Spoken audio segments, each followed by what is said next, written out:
You're interested in getting your phone replaced at an Apple store. So what's the first things that you do before going to an Apple store?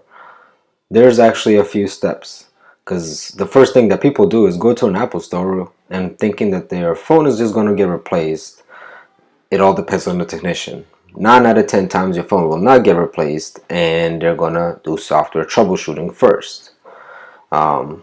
So what are the things that you can do to actually help out with that? So the first thing you can do is go to getsupport.apple.com. So in here you have a lot of options. The biggest thing is make an appointment. If you don't have an appointment, you're going to be put on a waiting list. You're going to be spending a long time waiting.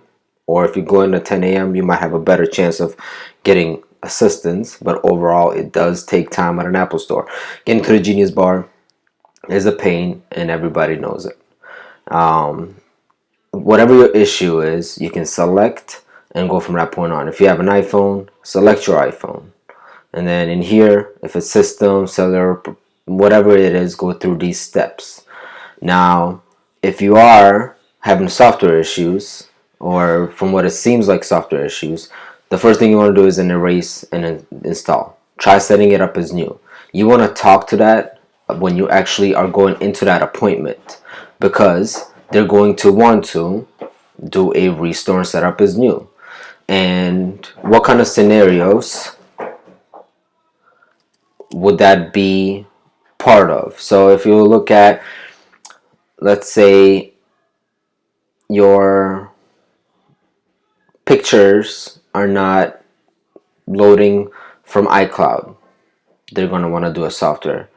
Let's say your email is not working, they're going to probably refer you to a carrier, or they're going to refer you to whoever your email is, but they might want to do a software fix. Let's say your battery is not holding a charge. So when the battery is not holding a charge, they're going to do a couple of things. They're going to run a battery diagnostic, and you can kind of see selecting what the issue is. They're going to run a battery diagnostic. It's going to tell them where the battery stands, and then they're going to see what's using up most of your battery life. And then they can kind of go from that point on. There's a slim chance that you could have a hardware issue even if the battery is fine, but most of the times that's not the case. Cellular issues, same thing. They're going to want to do a restore setup as new. Applications crashing, restore setup as new. They'll tell you if you restore from a backup, iCloud or computer, iTunes, whatever you want to call it, that you're going to have the same issues again. Yes, it can happen because it's an image, so you could have the same issues. So how to avoid all of these things? If you want your phone replaced, the first thing to do is fix the software.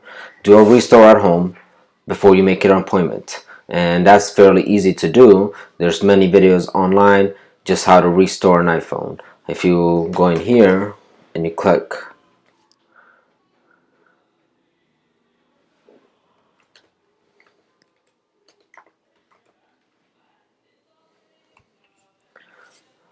right there, search for it, it'll give you an option right here. Now you can do a chat, you can talk to support, schedule a call Apple support later. But if you go in here, it's going to tell you exactly how to do a restore on that device. Step-by-step instructions. The reason why you want to do this is because they're going to most of the times want to do that. If the issue is still not resolved, when you do get that appointment, you can go into that appointment and talk about that you've already done that you've eliminated that option, that you believe it's something else. This helps out the technician because if they have to replace the phone, they can go off of that information. Now, the other thing that you can do is you can also talk to Apple support. Now, when you talk to Apple support, they'll document that. You can tell them what you did and what you didn't do. Again, the diagnostics can tell the technicians if you did something, if you didn't. So I would recommend you do it because otherwise they really won't be able to help you much. If it's anything Apple ID related, call Apple support online. Do not go to the store. Most of the time they'll send you back.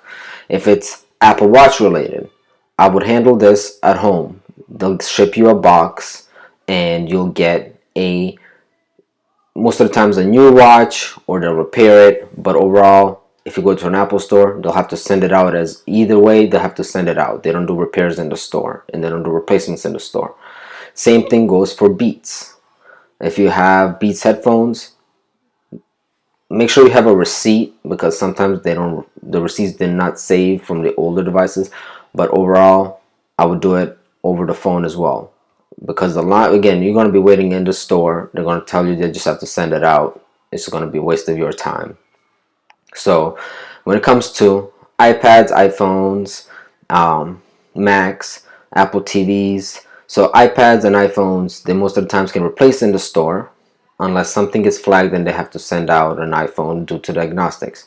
When it comes to computers, most of the time Apple now will try to send out full repair. They'll try to depot it rather than do an install repair due to the amount of volume that they get. Now, some will do more install repairs than others, but it's a hit or miss. Apple TVs, they're usually replaced. That's not something that's repairable, so it just depends on your warranty status. Also, check your warranty. Go online. You can see your cases, you can see your product on this website here. You can do a lot of search, and you can find out what your warranty status is, because if your device itself is out of warranty, you're gonna have to pay for a repair unless there's some kind of a program. So those are my suggestions. If you are trying to get your phone replaced and trying to avoid having to go to the Apple store multiple times, take care of this at home first. Call Apple support. Get them to document everything that you've done. Do the restore. So when you go into the appointment, make sure that the device is restore set up as new. Don't do it a day before and say, well, I've been using it like that. They can tell. Restore it, set it up as new, use it for a couple of weeks. And then if you go in there, you can talk to it, make sure it's still set up as new. You still have your backup. If they replace the device, you can restore from that backup. These are my suggestions. Stay tuned. I'll have a little bit more tips on other things. So I hope you guys enjoyed.